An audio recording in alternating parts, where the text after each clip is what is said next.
จะห่วงพวกผมเพียงใดตัดสินใจทำไก่งามโยนเมื่อซาชาโอนจะโยนคืนมาน้องเอ๋ยน้องอย่าจนเศร้าเหงาใจย้ำเมื่อสายของน้องมีไปให้เป็นคนสายต้องขาดอาสาย้ำเสียสละคือสาคือจะขอเพื่อสาภาษาที่โบราณขอเพียงสักอย่างตั้งใจคอยอ้ายกลับมหานางอยากเสนอในการจัดตั้งสู่ขอน้องมานอนเด็กขาบอกตั้งใจคอยอ้ายให้ดีเมื่อสักวันดีคงได้ดังหวังน้องเอ๋ยน้องนางจงตั้งใจรอ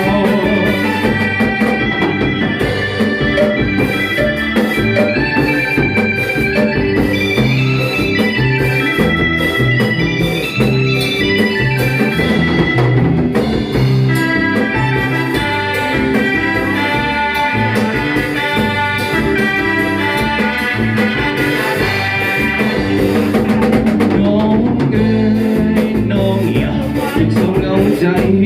ยังมาสายบอกน้องมีภัยเอาให้เป็นคนสายต้องขาดอาสา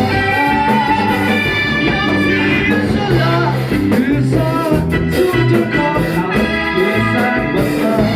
ที่โบราณขอเพียงสักอย่างตั้งใจเอาให้อ้ายกลับมาหานางอยากเสนอในการจัดตั้งสู่ขอน้องมานอนเด็กตั้งใจสักวันดีได้ดังหวังน้องเอ๋ยน้องนางจงตั้งใจรอ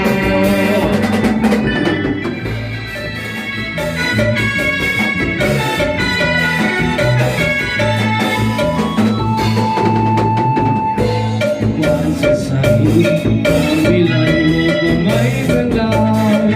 สู่สาวแดงดอกเช้าอย่างที่เรื่องราวสิ้นสุดสงครามคนมือระเบิดระเบ้าจะมองแค่ว่าจะไม่ต่อไป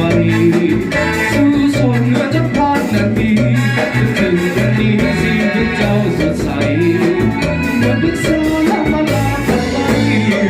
เหมือนพิกษามาลาผ่านไปในการกินไว้ประดับเมืองเราให้สวยงามเจ้าจะเป็นละนาดปีแขนเสียก่อนเราแพ้แต่ก่อนเราสมเสยใส่สนาสันติภาพขึ้นมาองค์คณะทั่วดาวได้เปลี่ยนสียามเช้าต้องแสงสุรีนี้โหยหวนส่งมาเห็นผู้ดูสักนาที่เจอจดมาสุดบุรักแท้เอ่ยตอนมีกันน้ำสงสัยทุกป่าก็ไม่จึงเกี่ยวจนงดงามสำดาวเพียงสวยงาม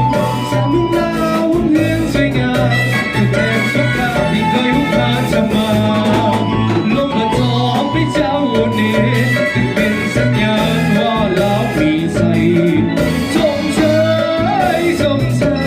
ใส่สนา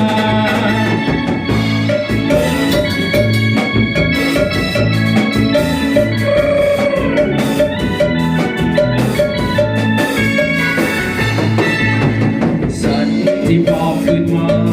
มุกบรรณาทั่วเจ้าได้เปลี่ยนสียามเช้าต้องแสงสุรี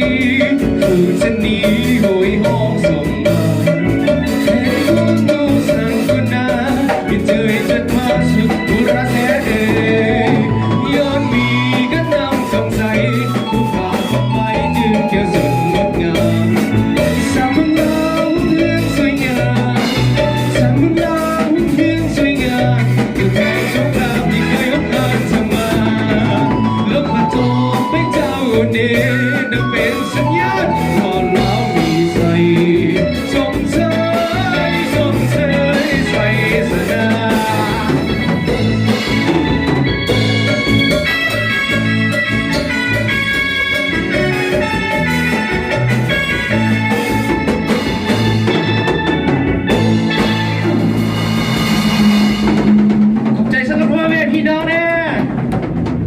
สุดยอดเลยกันเด้อมื้อนี้